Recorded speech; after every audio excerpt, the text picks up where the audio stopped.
It's time for the Suffering Podcast.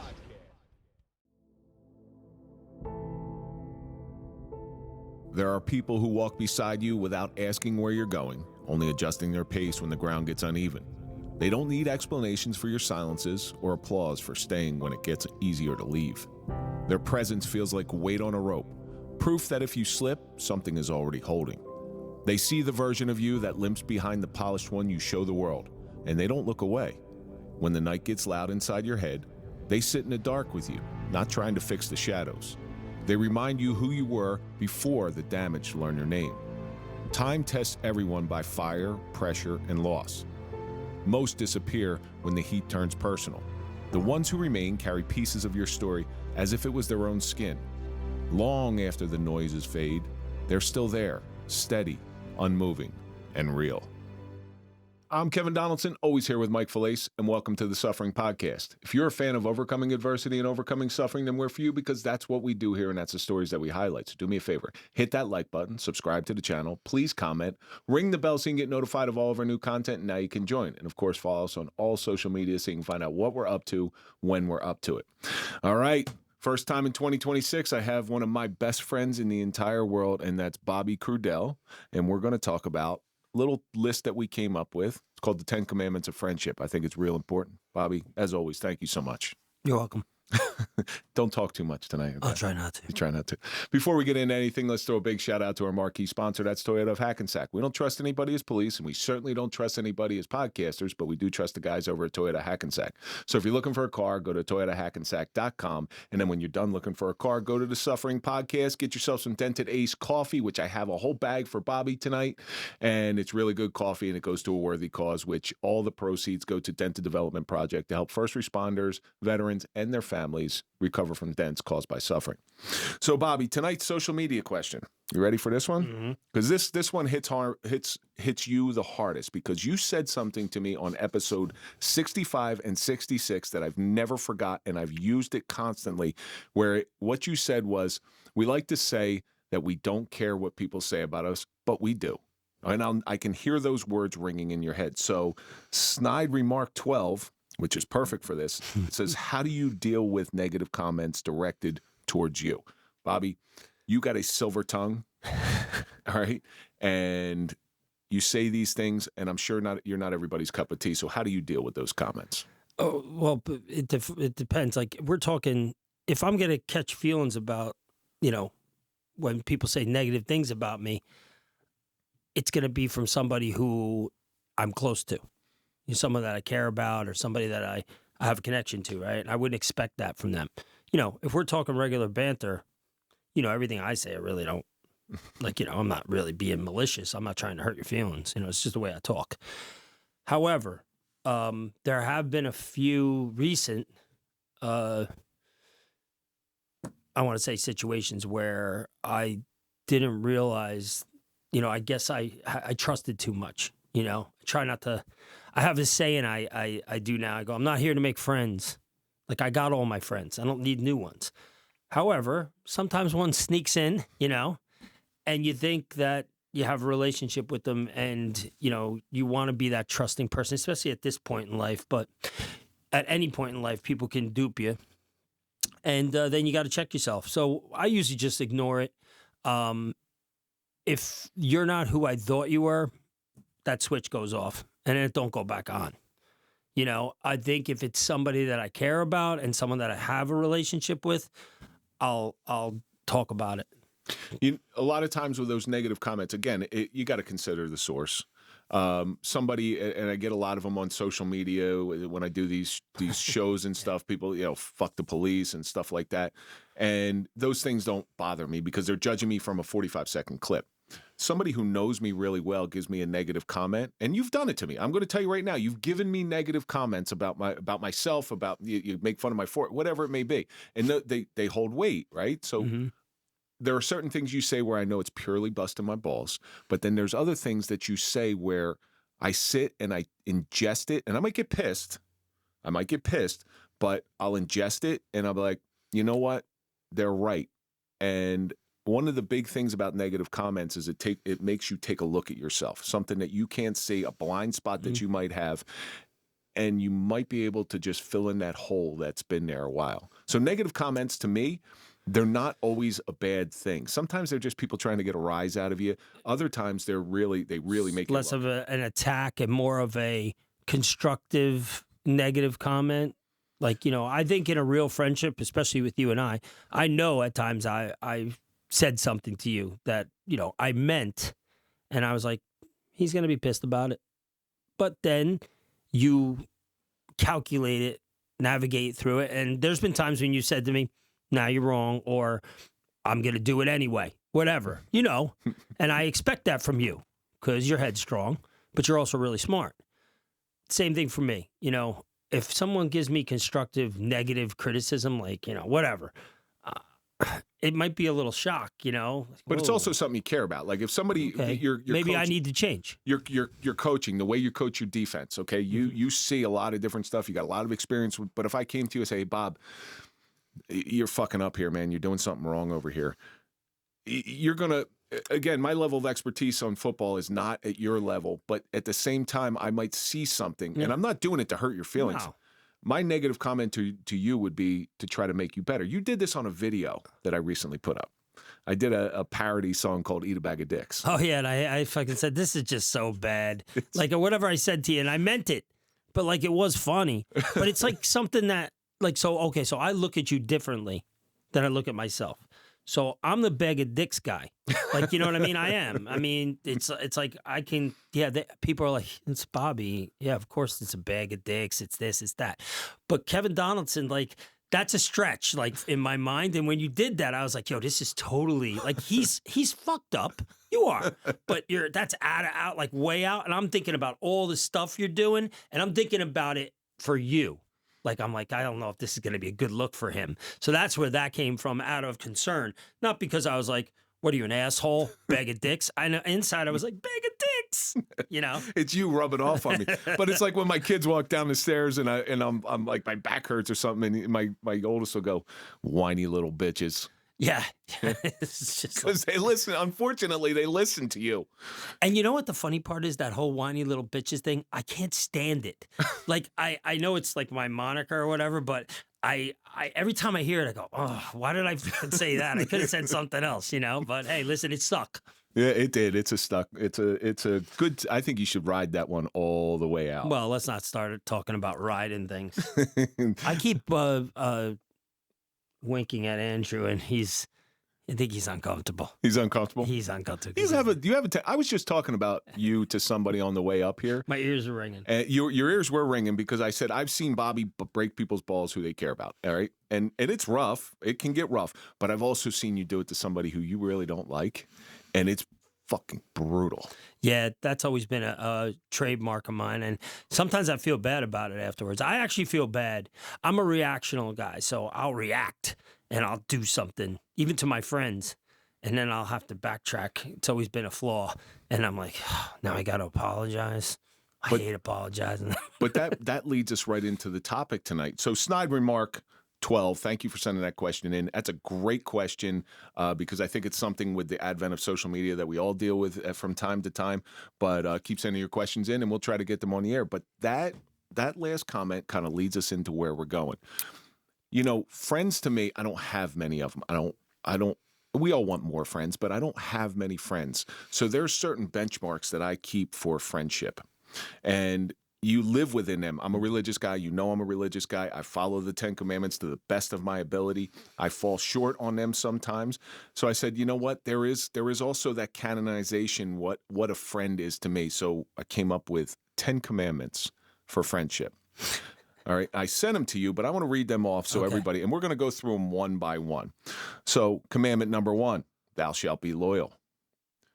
Number 2, thou shalt speak the truth. Number 3, thou shalt answer text messages. Thou shalt respect one another. Thou shalt keep confidence sacred. Thou shalt celebrate without envy. Thou shalt show up.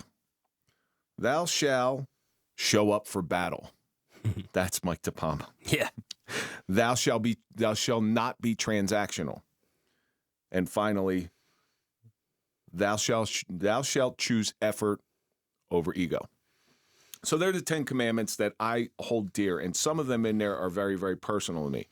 But like the religious 10 commandments, every once in a while, some of them get broken. Some will get broken. So let's go through them one by one. First, before we get into that, like what, if you had to define friendship as it pertains into your life, what would it be? My wife said to me years ago, you think all these people are your friends? Like everybody loves you. She goes, they don't. They're just acquaintances. You only have a few friends that would do anything for you after your family, right? And you know what? I fought her tooth and nail on it, but she was right. Great advice. And I started thinking that way. Like, who's really going to go to bat? So friendship, friends, a friend is love. I consider love like the strongest emotion you can have for somebody. I'm not talking about being in love with someone from the opposite sex or same sex, whatever you're into. But I'm talking about a bond, a connection. And when you have that connection, it's for life. It would have, in order to break that, something really, really bad has to happen. Because good friends go through adversity together. You know that better than anyone. You know that. So that's what that would be my definition of it. It's a friend. Friend to me means love. To me, it goes back to the social media question. It's honesty. So a friend, if I don't like you, number one, I'm not going to be honest with you. It's not like I'm going to tell you lies. Okay, but I'm just not going to tell you the full truth. Because you're not important then. Correct. You don't hold enough space in my heart in order for me to give you that time to tell you the real truth. Because when I tell you the real truth, number one, it's going to sting. And number two, it's ultimately there to make you better. Exactly. All right. And if I don't care enough about you to make you better, it's a waste of your time. Correct. So let's get into the first one. So it's thou shalt be loyal. I think that I put that one at the top of the list because loyalty is, to me, my true friends I never talk shit about. Well, hang on a second. That's not true. That's not true. We all talk shit about each other to each other. To each other. Okay?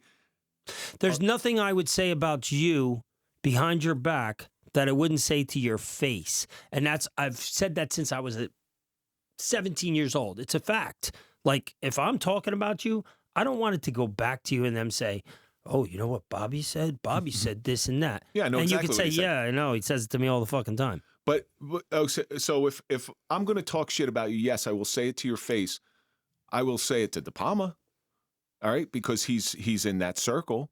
And most of the time, if I do, or if I'm saying something about De Palma to you, it's me trying to work something out of my head. This doesn't mean I dislike anybody or hate them. But outside, when people, Bobby Crudell. I was like, yeah, he's one of my best friends in the world. I don't care if we don't like each other at that moment or we're pissed at each other, you're always one of the best people in the world because I will not air my dirty laundry to anybody outside of us. Are you ready to enhance your skills and provide the best care to those who need it the most? I'm Kevin Donaldson. I'm Sherry Alsip. Our trauma-informed training is here to help, and we've been traveling across the country delivering this essential need to departments and organizations of every size, shape, and makeup. We come to you with on-site training so you don't have to worry about travel or scheduling conflicts. This isn't just a class, it's an interactive experience. You'll learn directly from subject matter experts who teach from a victim's point of view, putting you in the shoes of those who have experienced trauma. This approach allows you to understand trauma on a deeper level and to better serve the individuals you work with. We'll guide you through new interview techniques that prioritize a victim-centered approach, ensuring safety and empathy in every conversation. And for those of you in law enforcement or other fields, our training includes post-credits, giving you the extra added value and recognition for your commitment to professional growth. We offer references upon request to show just how effective our training can be. Don't miss the opportunity to improve your understanding of trauma and make a real difference in the lives of those you serve. Get in touch with us today by going to sherryalsip.com and let us bring trauma-informed training to your organization. Together, we can make a lasting impact. So has there ever been a time when somebody who you thought was a friend was disloyal? Yeah, I mean, it happens. It's unavoidable, you know? you shouldn't have to let your guard down. You know what I mean? You shouldn't. There should never be that with friends. You know, you should just like, hey, listen, I'm rolling with it. We're friends at the end of the day. You know, but there has been times when I've had people who were close to me who I thought were friends, and they weren't loyal to me. You know what I mean? In the sense that maybe they were undermining me or, you know, talking bad about me, like you said. Like, and I'm not talking bad like, oh, he's an asshole. Yeah, so tell me something I don't know. We know he's an asshole, but like that type of stuff, more of a personal nature, and that comes in. That's being just loyalty is loyalty. You know what I mean? But it also then that breaks the trust. Well, they'll feign loyalty, right? So here's what I've recently discovered is people will try to use me or this show or something that, you know, we've put a lot of our hearts into as a branding strategy. And that's using, all right? That's using where maybe this can get me to where I want to go. I've seen this several different times. And once I identify that, you're on my radar. And then I start looking at everything. I'm like, oh, okay. All right. And once that loyalty, that portion of the loyalty, that's why that's the first commandment for me. Because if you're disloyal to me in any way, or if I find out that you're telling somebody a complete lie behind my back, and this just happened where somebody said I was jealous of them because they were stealing business from me. Right. Yeah, I swear to God. And I go, and somebody told me this, I go, what? And it was completely reversed, the reality of it. And I go, well, you know what? They're done. And that's what happened. So the next one, thou shalt speak the truth. This was tailor-made. This should be the Crudell commandment. What is the value of somebody coming to you and actually speaking the truth? It's priceless. It's priceless. I want what I give. You know, I'm going to be brutally honest, sometimes to a fault. You're not going to like what I have to hear, what I have to say. You're not going to want to hear it. But I'm going to, if I have that connection with you, it's something you need to hear, I'm going to tell you. But then there's just that everything.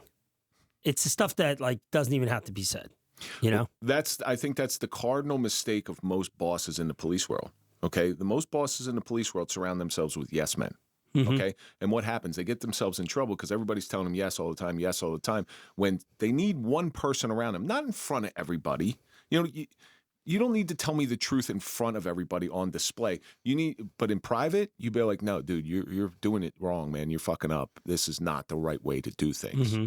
And I think that's the cardinal mistake of not just in the police world, of a lot of different bosses, CEOs included. I'm just honest. You know, I'm not going to tell you something that's not true.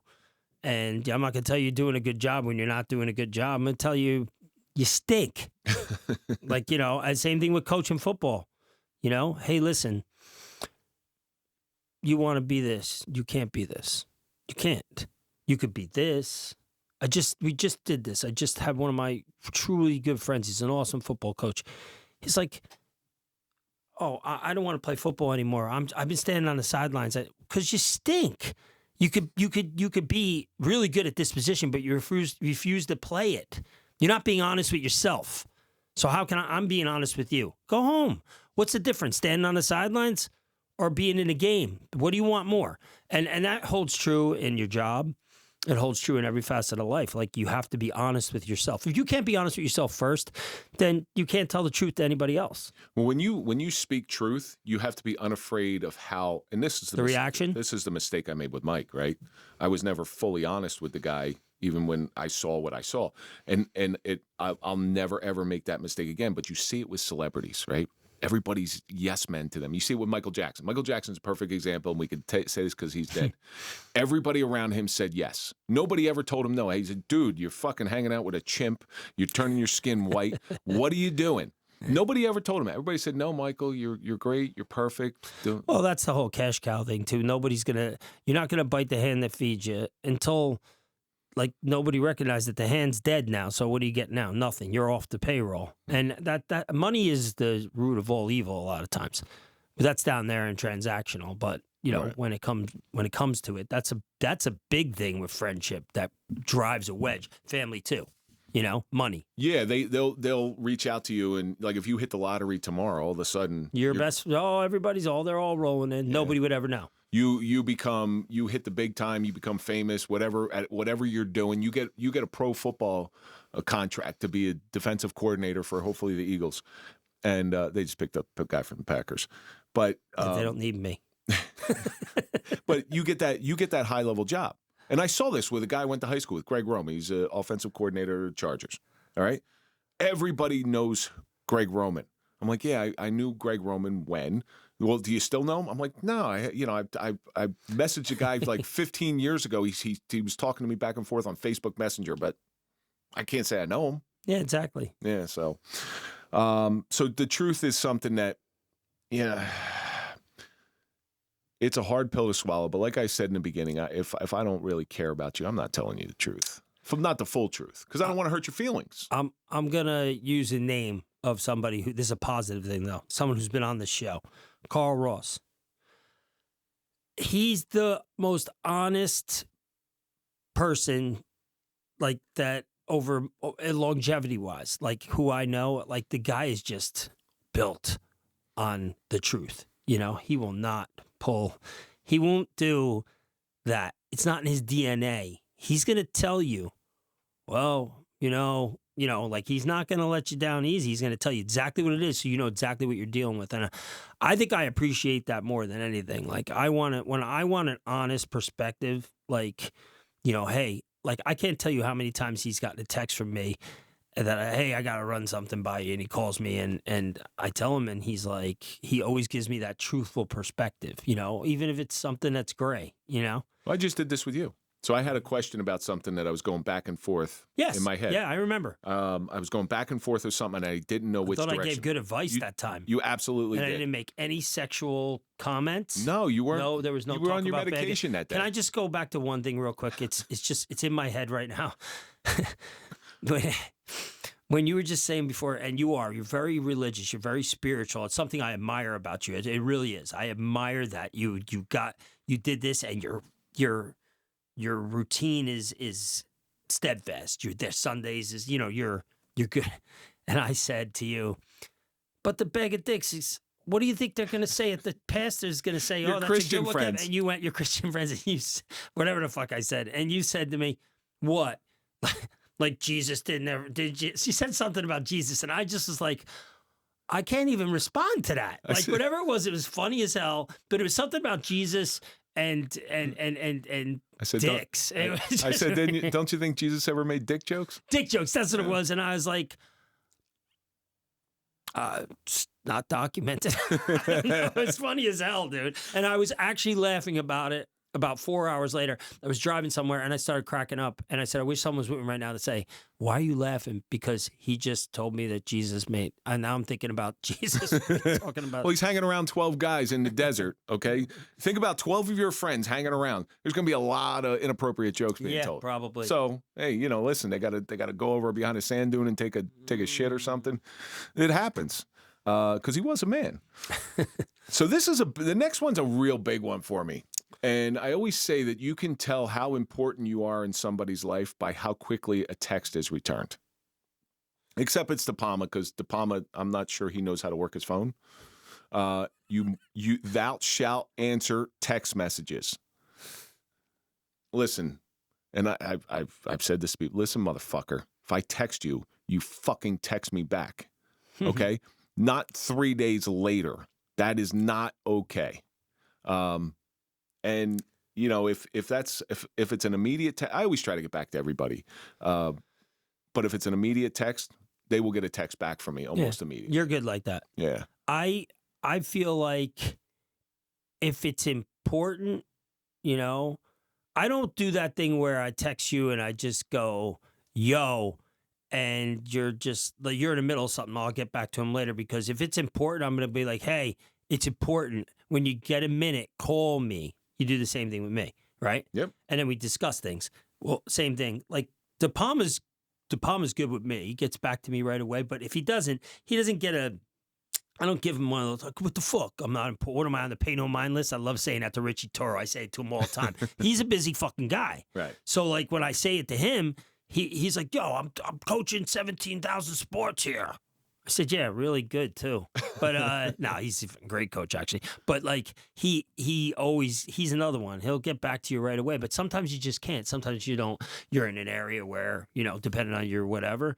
But there has been times when I text someone and they didn't get back to me, and I'm like, it pissed me off because I needed to talk to them about something, or I wanted to ask them for something. Sometimes it's usually I could be selfish. If I need something and you're not getting back to me, I'm like, yo, I fucking need you for something.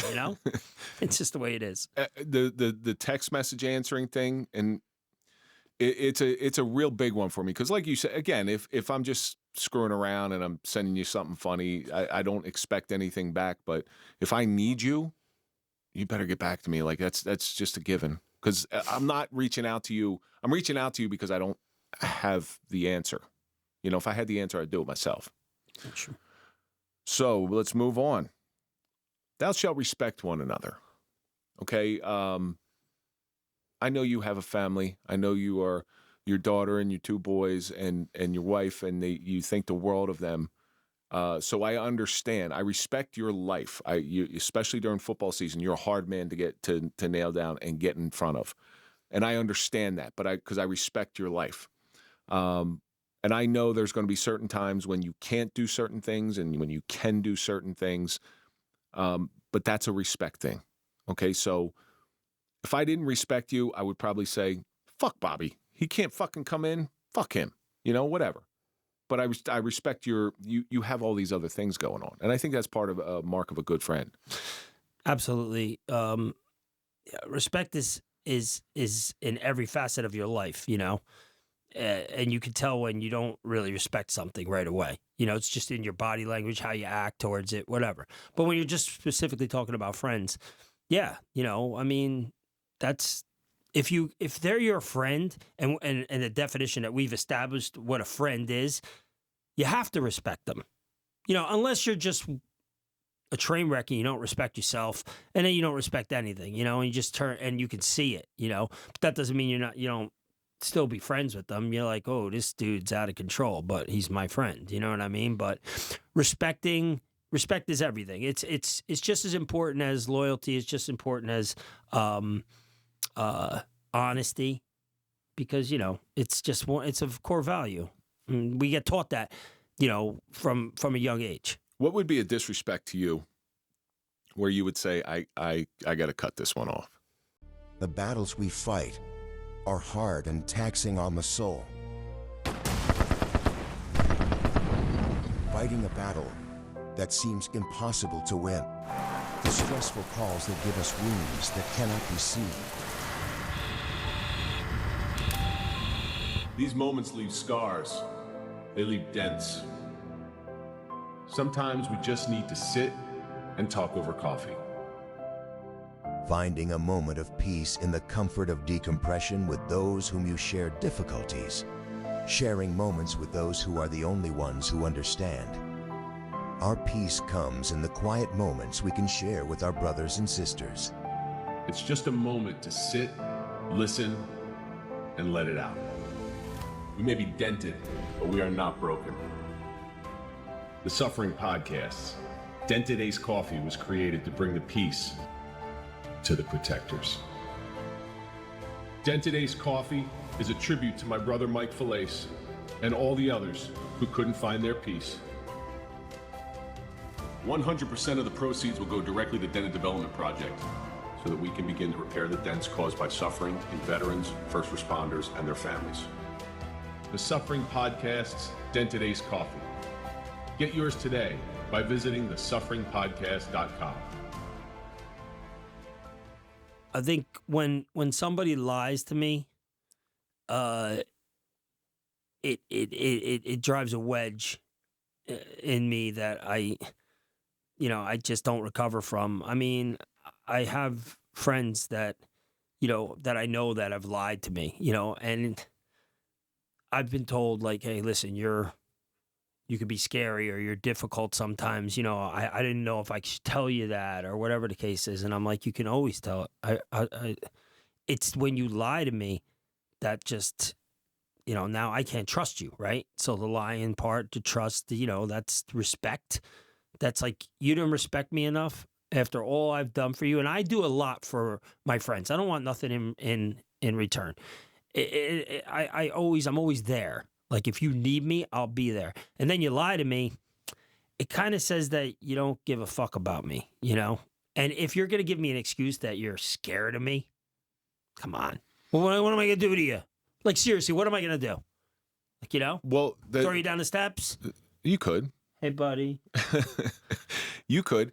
When people show you who they are, you must believe them. And when somebody is lying to you, they're showing you who they are. They're either trying to hide something. Now, there might be some good reasons to lie. Might want to sometimes, but also sometimes when you're lying, you're playing somebody. If you need something, or you're playing both sides of the fence and you're lying, that just doesn't wash with me. I need cut and dry and direct. If it's not like that, I don't want you to have you in my life. When I meet somebody and they're going through some difficulties, especially with another person, I will always ask them this same question. I ask this question to many, many people in my life, especially with divorce. They're like, okay, well, what's their deal? What's their reality? Because when they talk about their reality, whether they're sugarcoating it or whether they're making it sound worse than it is, that's going to be how I draw out a potential lie in somebody. It's like if you don't own something that you've done, with whatever bad situation, like you own your alcoholism, and if you don't own that and you blame it on somebody else, you're not only lying to me, you're lying to yourself. But I know people who have done this where you listen to them talk about the other person, and it's all the other person's fault. Blame game. It's the blame game. And you're lying to me now. If you're gonna assess blame, I'm gonna call you on it every time, and I don't have time to do that. Just keep moving. Next. So we will move on to the next one. Thou shalt keep confidence sacred. The things that I talk to you about, I expect will not go any further, unless you need guidance on it from somebody in your life. Yeah, you mind if I talk? But you would always ask me to say that stuff. I know when Is this about the teabagging? It is. Oh, I just saw this horrible video. I just saw this horrible video. Guy's got a sock with 2 tennis balls, and he's in the shower, and he's down low, right? And he goes, "This is what it's like first time you take a shower with your father." It's fucking balls. Oh, my God, it's that's awful. terrible. It was awful. I've never heard anything like that. I know what you're going to do with the truth that I give you, okay? And not all my truth is good. And I know you're not going to weaponize it against me, because that's the big thing. Like, people will take whatever bad things happen to you, and they'll use it against you at the most opportune time for them. All right. So how do you look at confidence inside a friendship? A lot of these commandments overlap other commandments, I mean, it's a building I process. trust you to keep my private affairs or anything that I've confided in you to yourself. You do. I don't know if you do this. I do this all the time, and I get told, stop doing that. Listen, this is just between you and me. You know what I mean? Like, and like, I mean it, because I'm telling, like, I say, I'll my wife, certain friends, listen, don't say this is, it could be, I'm not talking out of school. It's like about something that maybe, I'm moving, I'm changing jobs, and I know I got the job, but I don't say nothing. Like, they're going to go blab it to the world. Like, you don't really have to say that, but because you know that the person you're talking to. Now, if you don't know that person, then you wouldn't tell them something personal. So that makes sense, right? I've been bitten in the ass on this one, okay, a couple times, where I send out, you know better than anybody, when I complete. Oh yeah, you always say don't send it out, or don't share this yet. You always say it, and I never share it. No, but I've had people who have, and that's why I say this stuff. So if you break that confidence, okay, well, guess what? I'm going to give you a little bit of the benefit of the doubt, but if you break that confidence, that's it. I know exactly who you are at that point. So that's why I say that stuff. But you know who's really bad at this? It's women. Women are the worst. How many things have you heard from your wife about others? I get it all the time. It's like, you're not going to believe this. Like, yeah, don't tell it. And again, just don't tell anybody. I think every relationship listen, but she doesn't really say that.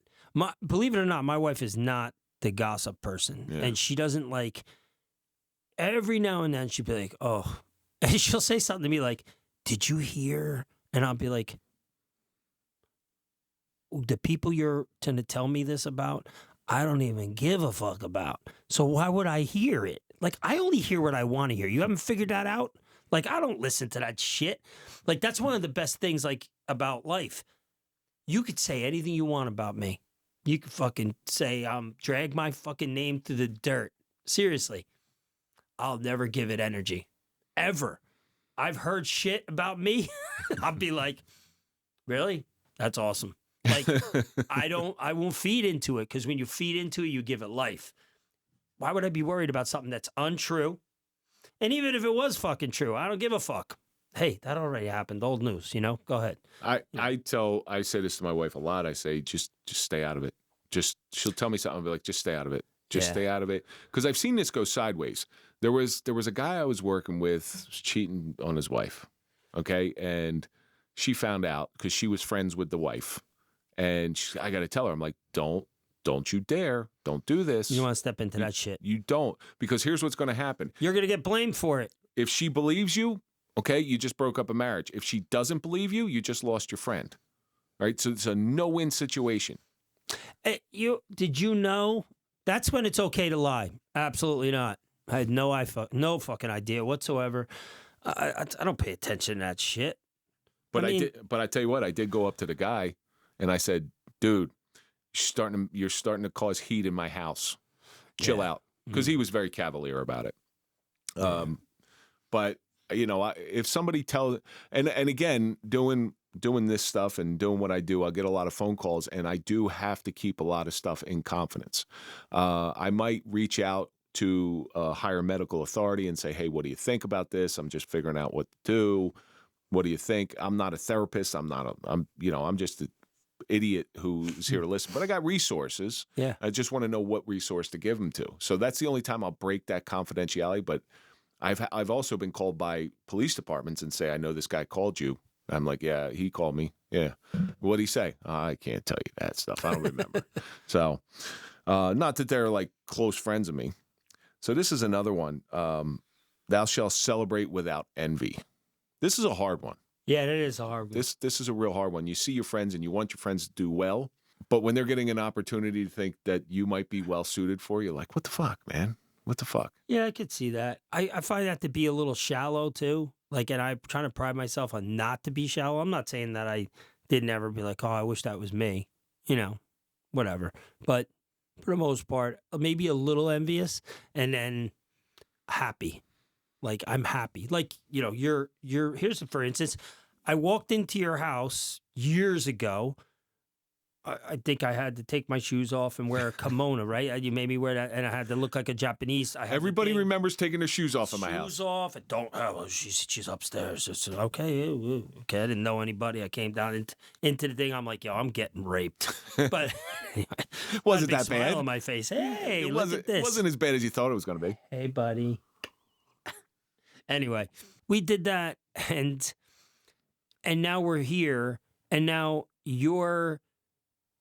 See, this isn't something that just happened to you. You worked extremely hard for it, And I think, like, when you're being a selfish friend, you could be like, yeah, this fucking guy, whatever. I'm not saying I'm just saying in general, you could be like, oh, you could look at it in a different light. But you're constantly working on it. You never miss an 8 o'clock IG.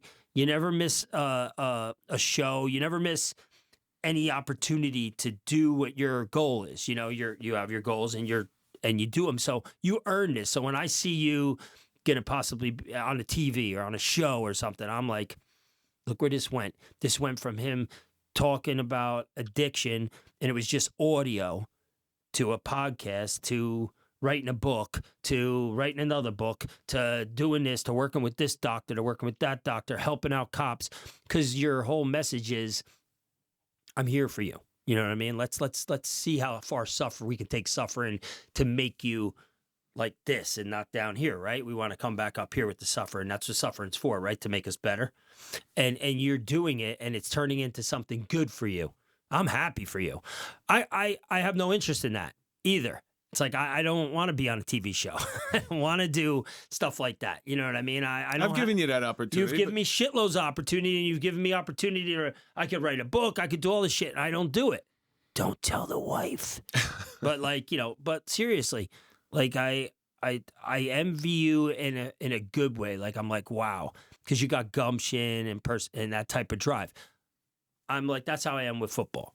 Like, you know, that's like, it's just my passion. Like, that's how I am with football. I want to be the best I can be for these kids. And then, you know, for myself, if I can attain something, then I'm better for them. So that's how I use it. You know what I mean? But that's what I think about that. I don't have anybody else in my life that I'm like, oh, I wish I was them. Listen, I wish I was as good a coach as you. I do. But I'm not envious of you because I know the back end. Well, you're a better player than me. but I know the back end of what you do. I don't have time to sit there and watch the amount of film that you watch or put together. I don't have the athletic intellect in order to do what you do. And I'm happy as hell for you. With De Palma, you know, he's got something really good going on right now. You know, and he's doing his thing, and it's taken years to do it.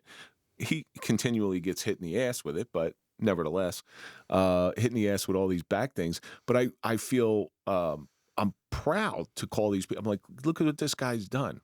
Now, the hard part with the envy is with myself, all right? Because I have to continually keep reminding myself, you're doing this for a purpose. You're not doing this for yourself. Why do I go on these shows? Why do I do these things? In order to get the message out. And a lot of it is to build that brand, but what do I do with that bigger brand? I do that bigger brand, it helps more people. It brings more people. It casts that wide net so I can get that one person that I need to. But I constantly have to remind myself, it's not about me. That's smart. It's not about me. That's you're if you didn't do it that way, then you would be off track.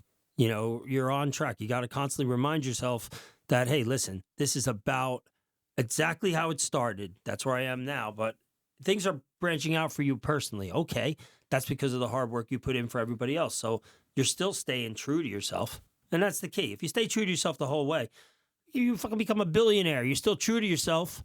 Good for you. Yeah. I'll be the first one to say, hey, listen, his message was his message, and it's still his goddamn message. Sorry, Jesus. Oh, Jesus was it. Jesus. I know. Jesus had a bag of dicks now, right? All this shit. Here we go. You hear this stuff? You know, I try to be the person that you've always known, and I will always be that person you've always known. But there's very few people who get to see that. You know, there's only my very, very close friends who get to see that real person. You know, there's certain things that I have a private life. It's okay to be a different person in the professional business world. They're not going to know, you know, unless they watch the show and one of me or De Palma are in it, they're not going to know who you really are. You know what I mean? They're going to think there's the guy, he's asking the questions, he's articulate, he's got a great voice. But then they see you with me and fucking the Grim Reaper. I don't even fuck with him anymore. He hit me in the head with a spade shovel or something to find me. He's got rope and lime in his back of his car. Did you happen to see the video of the cone? Oh yeah, I worked the next night, and I'm he sends it to me, and I'm sitting there, and I'm like, what the fuck are you doing? So I got permission from him to use that. So I do this series when it comes to De Palma. It's the Jason Bourne series. You ever see those things? It's like, oh my God, it's Jason Bourne. Yeah. And that will soon be a Jason Bourne. That's going to be hilarious. Because you know what? He's the closest thing in real life to Jason Bourne. Yeah. Seriously. Without the coordination, good looks, money, let me tell you intellect. something. I got to say something, dude. That he was like an unbelievable athlete when we were playing ball and stuff like that. He's playing for New Jersey Lawman. I was playing for some other team. And he used to tight shorts. Oh, the tight shorts, right? How he ran in them, I don't know. Well, who knows? But I just remember him getting up, and he would hit line drives, and I'd be in center field, and I'd come up throwing, and he'd be on second base. And I was like, there's no way somebody that's this white could be on second, but he was so fast. You know, like I was fast, but he was fast, and he was just he could play basketball. He could do anything. He was just I played basketball against them. I just always was like, yo, like I knew Mike De Palma, the athlete, you know, before I knew Mike De Palma, the cop and the, you know, G.I. Joe. Here's an envy thing, right? and it's not an envy thing, but I don't tell him because his head's getting bigger, and I don't want his head to get big, physically big. Oh yeah, dude, it's like Barry Bonds. The women love Mike DePalma. Mike DePalma is a good-looking dude. They love him. And he's got that Clark Kent haircut. I tell him, I got a good mind to slap your fat face. And I don't tell him. I got to start telling him that stuff because people tell me all the time. They're like, "Oh, you, Mike, he's a good-looking guy." I'm like, I'm not gay. I'm not gay. I'm not gonna look at my guy. We had a 6-minute text war about who could bench press more. That's like we're 50-something, and we're actually arguing over who could bench press more. You know, I'd never get in that battle with him ever. You want to know why? Because he would pop his arm off in order to do more than you. He would, yeah. There's something wrong with him. He's got the kung fu grip. I was going to say he's got some sort of strength. He does have that strength. He has that strength. Yeah. All right. So here's another big one. Thou shalt show up. So this is one of the most basic commandments, but it's one of the hardest things for people to do. Just show up, man. When I need you, just show up. And I'm not going to call you unless I really, really need you. All right. So a true friend is going to be there. I think it's better when you throw the lifeline out there like, hey, this is happening in my life. Hey, congratulations, man. So when is it? And then you show up. Book signing. Book signing's perfect. You were working. I was coming. I had swept. I looked like I just robbed the gas station. Like I always do. I always look like I just robbed the gas station. But I come in and everybody's got nice. I remember that. I never met Cherry. This is the first time I met Cherry. And was that her husband? Or? That was her husband, Gary, yeah. So I didn't see that thing. I was like, who are you? Gary? Hey, Gary, where's Ace? But like, I was like, yo, like I come up and Mackie and Mike and everybody was there. And I was like, everyone's dressed up. Well, Mike wasn't. Mike doesn't dress up. Mike he didn't dress had up. A jacket on. And I'm like, what is that? A Notre Dame hoodie? No one wears that like that. It's to play like a champion. He wore that everywhere. But my close friends were there. All right, and I you had texted me and say, hey, listen, you caught a case or something like that, or something was going on at work. I got there though. You got there before it ended, and that meant the world to me. DePalma was there, and Mike was there, and it completely meant the world to me, and because that's what friends do. Friends show up to celebrate each other, and it just so each of these commandments just bounce off of each other. It's a crescendo of it's a big word, right? I don't even know what that fucking means. Keep going up. It does? Yeah. Usually used when it comes to singing. Oh. If you listen to my song, Eat a Bag of Dicks, you'll see at the end there's actually a crescendo. It's like Brokeback Mountain. So showing up, it's one of the easiest commandments ever, but it's one of the most difficult for people to do because when the rubber meets the road, and I see this in every facet of life. People will say that they're your friend and like, hey, can you come out? Can you do this stuff? I can't. I got hemorrhoid operation this day, and it happens across the board. And it's not happening once; it's happening multiple times.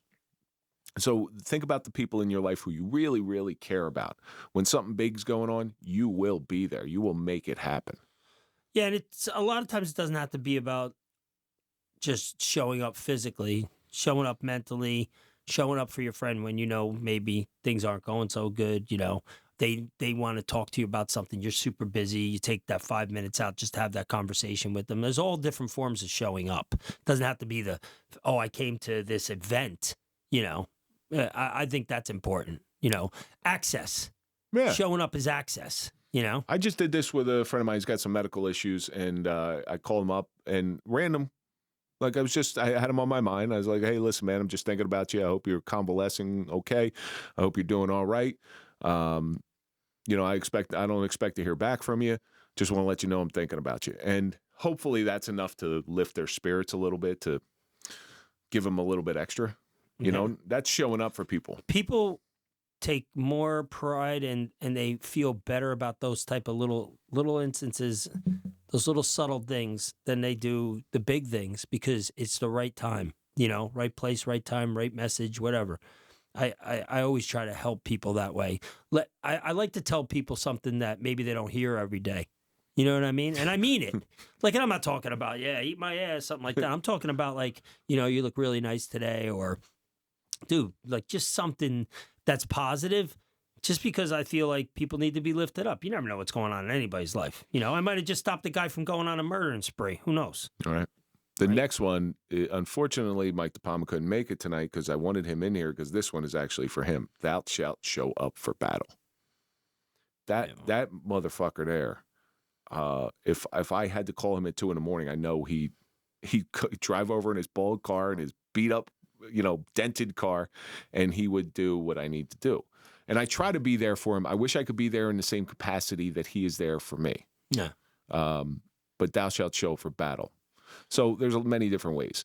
Mike and I used to do at year end. We used to go out to some restaurant and do our show do a live event or something like that.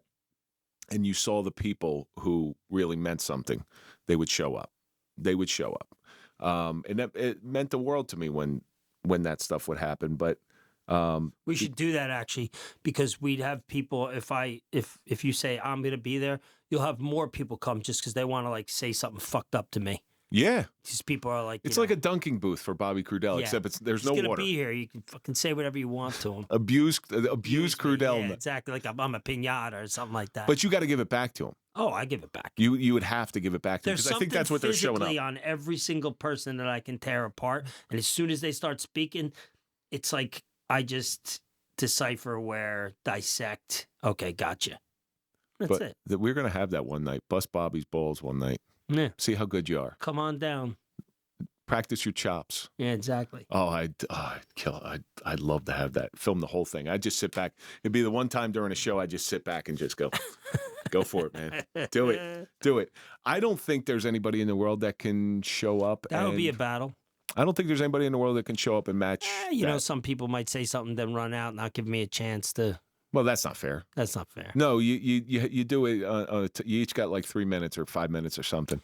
So we've talked a little bit about this. Thou shalt not be transactional. You are not here because you want anything from me.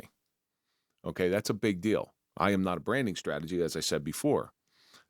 When I ask you here, I want you to show up because I want to have an engaging, good conversation. I don't ever want somebody who I respect and am close to, that I consider a good friend, to think I'm using them. I might need you for something. I'm going to ask you. I need you. Mm-hmm. Can you help me with this? And hey, listen, there might be times when you can't do it, and you might be mad at me, or vice versa. But you're going to work through it. I don't have to explain myself. You don't have to explain yourself.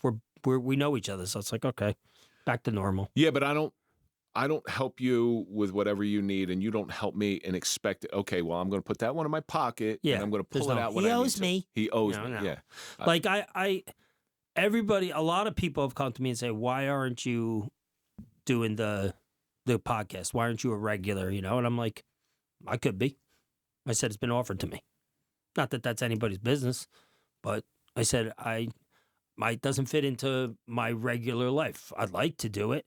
I said, but I don't have any aspirations to do anything beyond it if I did. That's not my doorway to something, you know what I mean? I would just be here for the cause. You know what I mean? Well, there's been times when you sat in as co-host. You sat here, you sat over there. It was Taylor Kavanaugh. And I think the conversation I had with you was your timing was right. Okay? Mike, for everything that he had going on, his timing was perfect. He knew when to chime in. He knew when, I write these notes during the show. He was a good wingman. He was fantastic as a co-host. And you had that. And I identified it really quick. And then there's other people in here that do do the best job that they can, but they don't hit the mark. I think sometimes people, if you're a really ambitious person, then and you don't know how to put a control on that, you won't fit. You have to realize, they say stay in your lane. You got to stay in your lane. You got to know what your role is. The role is you're here to be this person. You're not here to be the host. The host does the talking. And then you interject the timing, questions. If you have something, it flows, right? It's chemistry. It's John you Madden. Have chemistry. It's John Madden, Pat Summerall. But I can't be trying to outdo you to make myself what? That doesn't fly. Where I saw this turn real ugly was at Mike's funeral. Mike's funeral, I swear to God, and I don't think I've ever said this on air. At Mike's funeral, do you know how many people came up to me? Hey, you need a co-host. I'm like, dude, the guy's not even in fucking ground yet, man. My reply to that would have been, what makes you think that you could be a co-host? And why would I, if I wanted somebody, like, why would I even entertain that? The guy's not even fucking cold. You want to talk about transactional relationships and, you want to talk about all that stuff. That's jumping in somebody's fucking, oh my God, it was so inappropriate. And I bet you there was 7 or 8 people who came up to me and said that. Like they don't understand. I'm still hurt, and I was hurting that day. And you're going to come up there and do that? I can't believe you didn't say, get the fuck out of here. It was a funeral. Yeah. Well, Mike wasn't going to get mad at you. Yeah. It was a funeral. I didn't really want to. I was there, I felt for people who were there. Yeah. No, listen, it's one of those things. People will surprise you. They'll never not surprise you, right? And I consider myself to be a very fucked up individual, but yet I have moral compass. There's decorum. There's decorum. That's a nice word, actually. Decorum. Oh my God, it sounds like that running back's name from the Rams. Decorum Jones. No, he played for Michigan. I forget his real name. I don't know. Somebody's going to watch this and go, come on, Crudell, I thought you were a football guy, asshole. Yeah, but there's 270 people in the league. I don't know them all. And we get to our final commandment. Thou shalt choose effort over ego. I try never to let my ego, and it's happened. I'm going to tell you right now, my ego has gotten in the way when you've asked me for something, and I have to put myself in check. Whatever that may be, it's like, I don't want to go. It's your Christmas party. I don't want to go all the way to North Arlington. That's my ego telling me that. And then I'm like, nope, I'm going to. That's part of showing up too. You know what I mean? You're going to show up. I look at ego differently. Like I always assimilate ego with me thinking I'm better than somebody. Well, it's pride too. Pride kills friendships. They always say the pride comes before the fall, right? So it's like effort. Some friendships are effortless, but that's only because you're so close to the person and you respect them so much, you trust them so much, that it's easy to be friends with them. There's not a lot, there's nothing transactional, there's nothing, it's just like you can trust each other, you rely on each other. So it's kind of effortless, but you're putting the effort in just by throwing a text out there, leaving an audio message, saying something like suck my dick, shit like that. That's endearing. But there was one recently, and this person, one recently where I was pissed. Like I was genuinely pissed at some of the things they were doing. And part of my ego was fuck him. Fuck him. And I spoke to you, and what you had me do was you had me drop my ego, and I threw one more Hail Mary pass. It didn't land. I threw one more Hail Mary pass. That's because you're a lineman. Yeah, I know. Yeah, you don't want to see me throw a football. It's a duck. It's duck hunt all day long. But I threw one more Hail Mary pass, and I had to drop my ego in order to do that because there was a big part of me that was going, fuck you. I think that when you put a lot of effort into a friendship, you go out of your way because you truly care about the person. And then at some point, that gets turned off or the reciprocation isn't there. And you're not looking for the reciprocation, but you feel like, what's going on here? You know what I mean? Like, what happened? This is like, what was this, a phase? This is not my idea of friendship. This is my definition of friendship, And at that point, you have every right to be like, fuck this guy or fuck this girl. And in that instance, I know exactly what you're talking about. And I've been there before with other people. With that particular person I wasn't close with. You know what I mean? So I didn't feel either way. I'm like, whatever. You know what I mean? But for you, you went above and beyond. I need to leave it with a clear conscience. Yeah, and listen, it was, I'm always going to, when people think that this is, I think a lot of people just think that I'm just this person that says crazy shit all the time. But you ask me a legitimate question, I'm going to give you what I think is a good solution or a good avenue to approach it. And that's what hey, listen, you always got to cover your ass in the sense that, listen, I'm not going to change because this person cast me aside. I'm going to throw it out there and and put one last college effort into it, only because that's who I am, not because I want to make myself feel good about it. You know what I mean? I want to do this because, hey, listen, I tried. I left it out there, and you didn't reciprocate. You didn't want this anymore. So this isn't a commandment, but it plays on all the things that we just spoke about. At what point is it in your mind where you have no more fucks to give and you're just like, I got to let this one go?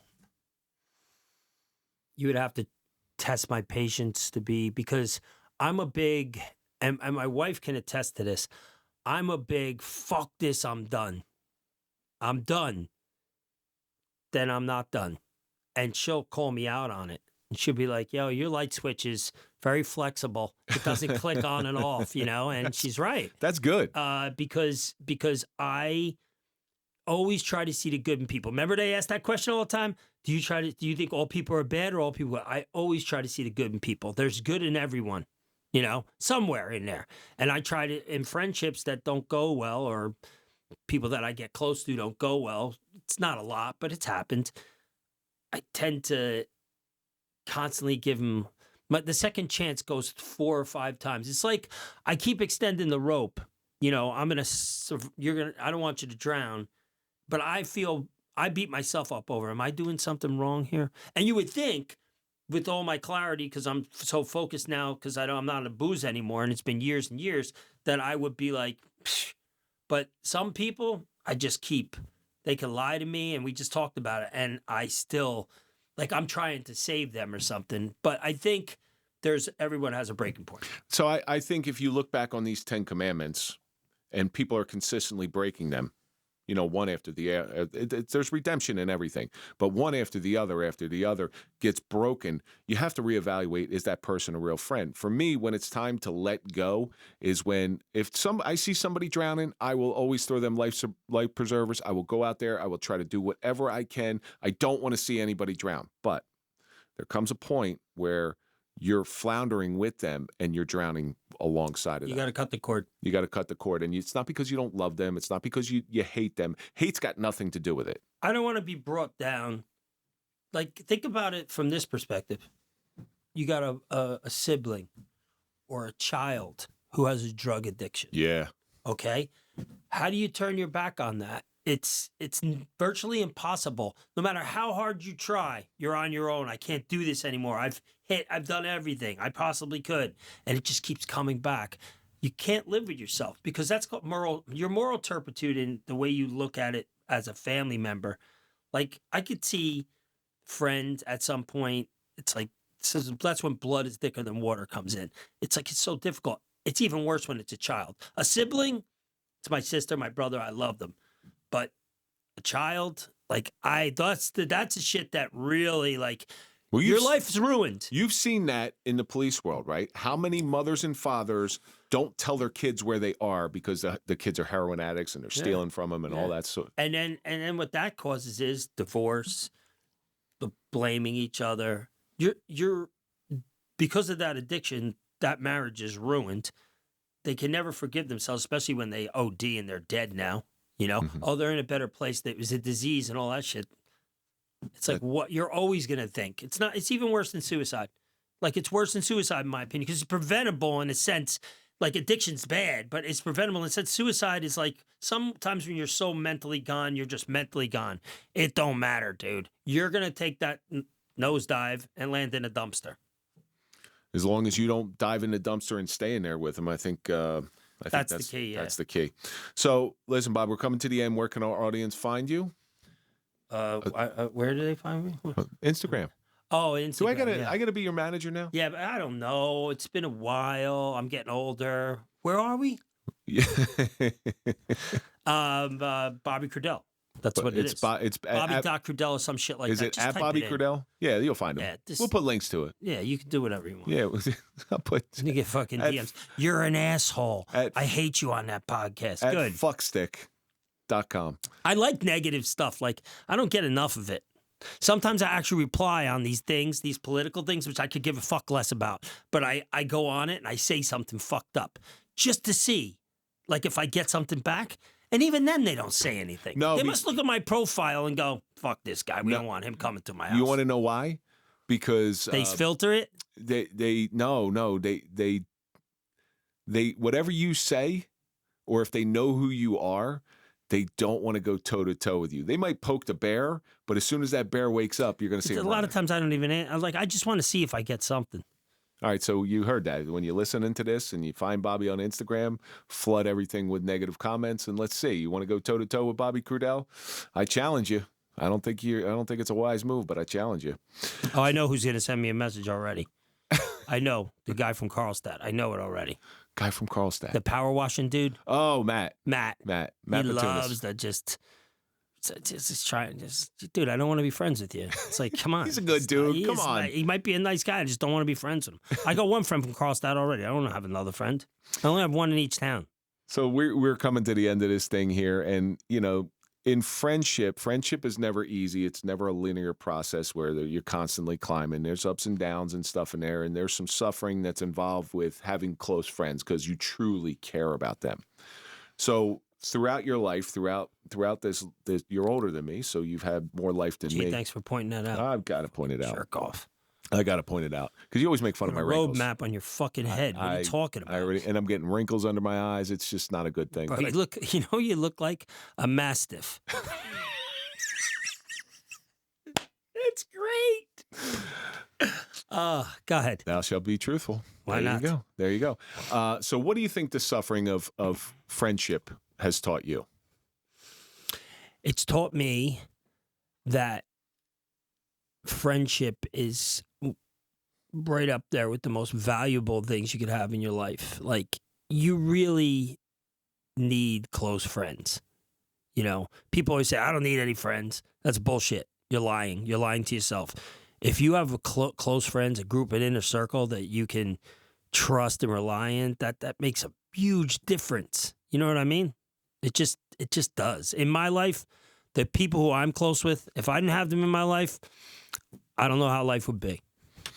That's true. It definitely wouldn't be as fun. It wouldn't be as fun. It wouldn't be as I need you guys. I need to fucking say, what are you doing with this stupid shit? Like, I need to do stupid. I have to.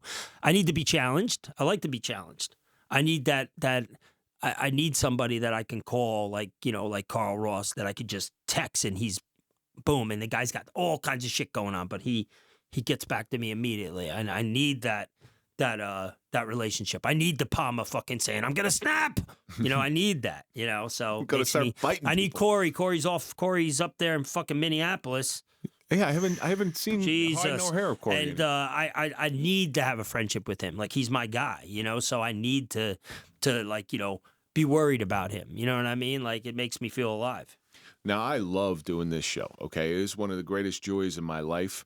I love doing it, but when you and Mike are in here together and all three of us around having fun, breaking chops, doing whatever we're doing, it's one of the greatest things that, and the cool thing is people get to see that on camera, and that affection that I have for both of genuine. You, it definitely comes through on. And that's what I need you for. You're a super genuine person.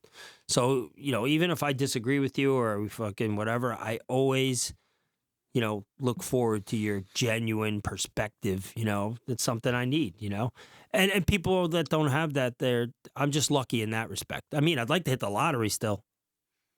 You can blow me afterwards. The one thing I was just thinking about, I would not want you to blow me because I don't like that whole walrus Captain Kangaroo thing you got going on. And I know it takes away from people looking at your forehead, but I'm just saying, when you said the other day, I wouldn't do Botox and all, I said, why not? I was talking to the screen while you were talking. Why not? Your fucking head looks like a 4-lane highway, like when they built that shit on the fucking Autobahn. Like, it could be smooth. One day I'm coming in with Botox. I might do it once just to say, fuck you, Crudell. I want to put it in your head. I do. And then smooth it out with something. Like one of those things that boxers use to keep the fucking shit. Yeah, there you go. Yeah. With Al Silvani. I'll bring Teddy Atlas with us. We'll get him on the podcast. Actually, De Palma knows Teddy Atlas. De Palma knows everybody. He does. Yeah. Teddy Atlas probably cracked De Palma a couple times in the fucking head. That's why he's like, hey. I could call up Jerry Cooney. Jerry Cooney definitely knows him. Teddy Atlas is probably top fucking 3 boxing trainers of all time, in my opinion. The guy's fucking awesome. I actually text him on his thing, and he's like, I see you just drive through Harrison in your red Mazda or whatever that was, Mercedes. And he told me what it was. And I'm like, he goes, yeah. He goes, I remember. I was the cop on the corner. And I always see him. I tell all the guys, I just saw Teddy Atlas because he used to train the guys at Red Brick Gym in East Newark. And he was like, yeah, like it was cool that he got back to me. It's like Teddy Atlas, like guy's fucking famous. Well, I think he's still out of Gleason's. I don't know where he is right now, but he does a lot of stuff. He's got his own podcast. He's got this. I follow him on IG. He's one of the guys I really like being around. Well, he's the only person that said to me. He said on air that Mike Tyson has a losing record. Yeah, he did. Which is insane. Well, he was like, Mike Tyson's not he doesn't consider Tyson to be one of the elite champions. But at 21, Tyson probably could have beat anybody in his prime. After 21 years old, it was all downhill. And that's because all that other shit. Except for De Palma. I'll put Tyson up against De Palma. Yeah, De Palma's head's like a fucking cinder block. And I'm going to kick a lot of heat for that. That's going to do it for this episode of the Suffering Podcast, The Suffering of the 10 Commandments of Friendship with Bobby Crudell. And let's think about all the stuff that we learned. Identify and define what is a friend and when it is a friend. Core values are pivotal in friendship. It's not about me, and it's not about you. Just put effort in when you can. I'm sorry, just put effort in when you care. I can't fucking see. Tell your true friends you love them because, and this is very important, because it's one of the greatest joys in life. Bobby Crudell, I love you very much. Thank you so much for coming in. And that's going to do it for this episode. Don't forget to go to popple.com, put in the code TSP20 for a 20% discount on your digital business card. Follow us on all social media. That's Instagram, Facebook, TikTok, LinkedIn, Clapper, OnlyFans. Follow me at Real Kevin Donaldson, and of course, follow Suffering Podcast. We'll see you on the next episode.